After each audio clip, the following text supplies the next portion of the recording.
Hello everyone, তো চলে এলাম আমাদের হাউস পার্টির পার্ট 2 নিয়ে। তো আমাদের রাতের মেনু ছিল পিৎজা, চিকেন রোল আর কুরকুরে চাট। তো পিৎজা বানানোর জন্য পিৎজা ডো কীভাবে বানাতে হয় সেটাই আমি শাইনিকে শেখাচ্ছিলাম।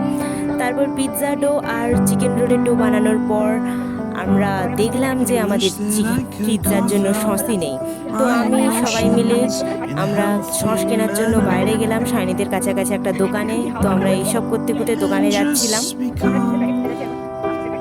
তো দোকানে পৌঁছানোর পর সসের সঙ্গে অনেকগুলো কুরকুরের প্যাকেট আর সঙ্গে অনেক জিনিসপত্র দেখছিলাম, যেখানে আমরা দেখছিলাম যে কোন গিফটটা কার বিয়েতে দেওয়া যায়।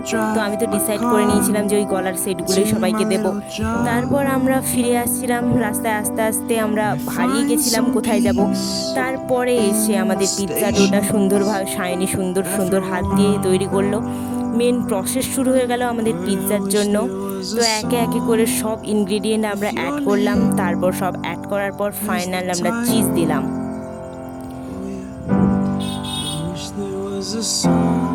তো ফাইনাল পিৎজা রেডি হয়ে গেল। এবার এটা আমরা ওভেনে দিয়ে এইদিকে আমরা চিকেন রোলের জন্য ডোটা তৈরি করা ছিল আমাদের আগে থেকেই। চিকেন রোলের জন্য রুটিগুলো বেলে একে একে করে ভেজে আমরা ফাইনাল সব কিছু হয়ে যাওয়ার পর আমাদের সব সেট আপ রেডি করলাম। তারপর আমরা খেতে খেতে মুভি দেখলাম।